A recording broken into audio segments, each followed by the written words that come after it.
Hi, nice Hey, to meet you. nice to meet you too. So, Joel, these scenes were so brutal. I had to hold my breath at times. Did it ever get real for you? Yeah, I mean, it gets somewhat real. You try to push it. You try to push the intensity as far as you can, to make the performance as realistic as possible. Some of these, like the strangulate, like the scene where I was getting when I had a noose around my throat. I think I'm able to push myself a little further than that because one of my obsessions, one of my big hobbies is Brazilian jiu-jitsu, and that is it's the art of strangulation, and so it's quite common that in jiu-jitsu that if you don't tap in time and you're trying to escape, then you actually like pass out from it.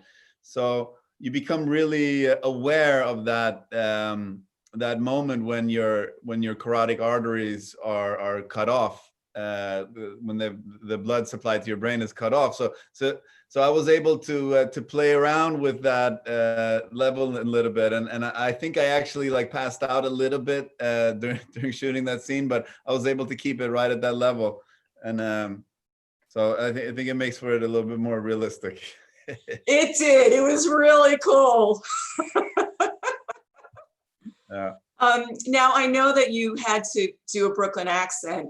I hope you can't tell that I'm from Brooklyn. I am. Yeah, I can. You can. You did a really great job. Did you sort of stay in that even when you were hanging out in the London pubs with all the Brits? A little bit, yeah. I tried to. I leaned that way, and then I think I let my English like lean that way, and then when we were shooting, then I would kind of like turn it on a little bit more. But you're trying to.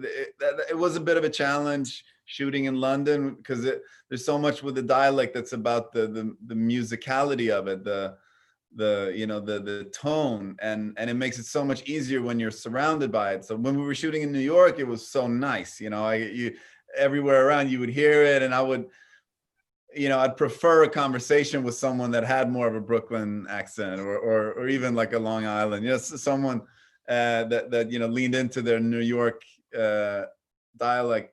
In London, it was tricky, so I had to. Sometimes I would have conversations playing in my iPods with people from there, just to kind of keep the musicality in my system. But I also have done a New York accent a couple of times, and I spent a lot of time there, so it was easier this time around. It was demanded less effort. Now you're no stranger to wearing ink. I see you've got some going on now. Was it added more to this role, or did you use some of your own tattoos? Well, we tried to blend, some of my tattoos with the ones that we put on. It makes it easier to make it look realistic when you have real tattoos on, and you can very often, like bad movie tattoos, they're way too black. It looks like they were made yesterday, and that's rarely the case, especially not. So it was a great barometer to keep the shade right.